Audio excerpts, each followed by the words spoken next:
Well, did you know the gasoline you're using in your car might void your warranty? Joining us now to clear up some of that confusion about the new type of ethanol gas called E15 is Chief Economist of the American Petroleum Institute, John Felmy. Good morning, John. Thanks for having me. Thanks for being here. I think this is going to shock and kind of worry some people that there's a gas out there that could void the warranty on your car. Again, it's called E15 gas. What exactly is it, and are we already using it? Well, it's being used in parts of the country. The vast majority of autos out there can use up to 10% ethanol, but EPA has just recently approved the use of 15% ethanol, as you said, E15. And unfortunately, this blend has demonstrated to have caused problems with engines and fueling systems. Further, it could void the warranty if you have a damage for using it, and then you're on the hook for a potentially big repair bill. So is there anything we can do about it? Is it the fact that we need to ask where it's being distributed and avoid it, or are there maintenance or tips that we can do to make sure that it doesn't harm our car? Well, the first thing is to check your owner's manual so you can see what could actually be used in your vehicle. Then what you need to do is find out what's actually being sold at the gas pump. And usually you've got labeling on gas pumps that describes that, or you can ask the station attendant. Okay. When it comes to the different levels of ethanol, why are certain ones higher? Is the fact that we're using this E15 part of the reason that some of the gas prices are higher, or will that help lower prices?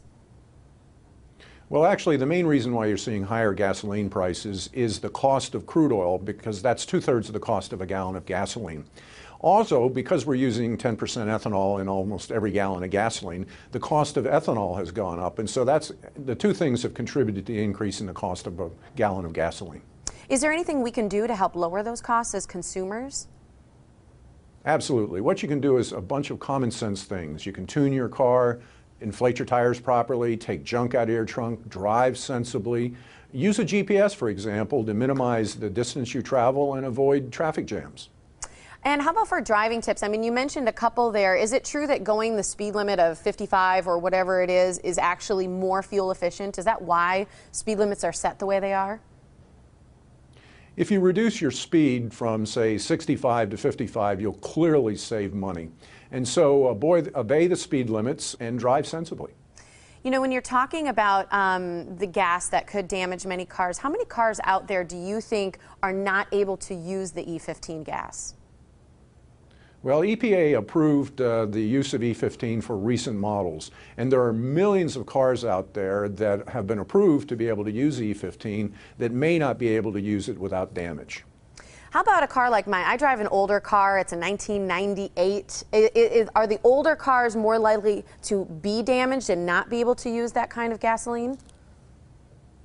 Well, EPA approved the use of E15 only for vehicles after 2001, so I would be very careful about using a blend of ethanol that's greater than 10% for older vehicles. And then again, once again, how do we find out where E15 is being sold? Is that something that we can find just at the gas station? Will it be posted, or do we need to seek it out?